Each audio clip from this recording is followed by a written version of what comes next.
This feature is presented by Fisher's Neighborhood Market, a proud supporter of all area athletics, located in San Antonio and across the Hill Country. By Shiner Tactical. Ready for hunting season? Gear up at Shiner Tactical Supply in downtown Shiner, your one-stop shop for top quality gear and excellent service, including your hunting and fishing licenses. Get ready for adventure. Visit Shiner Tactical Supply today, where hunting season starts. Hey folks, Mr. Bowtie here. Keep banging home that subscribe button on your screen so that way you can stay up to date on all the great high school and local sports coverage not found anywhere else. And don't forget to follow me on Twitter at Mr. Bowtie 1982. It's fast, it's free, it's ergonomical, and you're going to make my parents think I'm the son that they always wanted. Thank you so much and enjoy the show. Last week was the best week, some would argue, in Flour Bluff athletic history. Their football team came from behind to beat San Antonio Piper on the road on a walk-off two-point conversion. Then 18 hours later, the volleyball team pulled an upset, winning a 5A state championship. Well, that was last weekend. Now it's this weekend as Flour Bluff takes on Southwest in the third round of the 5A Division I playoffs. Southwest is 12-0, only the second time in school history they've won 12 games in a season. The other time was in the mid-1980s when their quarterback was a guy named Ty Detmer. Speaking of blasts from the past, Flour Bluff's new head coach, Clynt Elwood, is a graduate of Southwest High School. He played linebacker there and coached there before moving on to Flour Bluff. Hey, enough of the history. Let's get to the today. Let's check out the action presented by Fisher's Neighborhood Market and Shiner Tactical. Up, 2-12.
In a game that featured very little defense throughout most of the game, it was Flour Bluff's defense that made the late stops. Cameron Johnson interception set up the go-ahead touchdown, then Cameran Dickson's interception in the final minutes sealed it. Flour Bluff ran out the clock and came from behind to beat Southwest 35-28 to advance back to the 5A quarterfinals for the fourth time in 5 years. I was just in the right place at the right time, and I caught the ball and just took off and knew I could set my team up in a good place. Saw the ball come my way after he ran a route, and I knew I had to make a play because the ball was just into the air too long, and I knew I had to make a play. At halftime, we kind of regrouped, and our coach Elwood came up with a good game plan, and we had them from there. We just knew exactly what they were going to do, and we fixed everything, all of our mistakes. A 1 point deficit coming into the second half, and we knew, all the coaches knew we had to come together as a team and make up a new game plan and a way to stop their run and stop their pass so we could come out with a win. Our defense is amazing. I mean, they did their part. We have to be better on offense. Defense did a great job shutting them out too.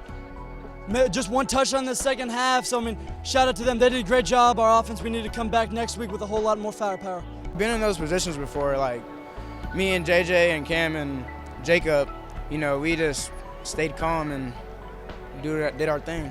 Andre Mimms, I love that guy to death. I mean, we've been working together ever since 6th, 7th grade, so I mean, we know each other like the back of our hands, so it's awesome throwing him. It was a blessing to play on this team, and coaches taught me a lot throughout this whole season, and it just led up to this moment where we got to the third round.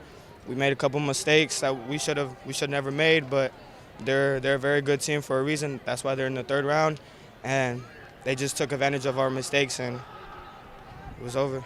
Next up for Flour Bluff is a return trip back to the Bowtie Dome next Saturday to take on Smithson Valley. The Rangers in the quarters for the third straight year, looking to get to the semis for the second straight year. The winner of that one will take on Angleton or LaPorte. Reporting from the Bowtie Dome in San Antonio, I am Mr. Bowtie.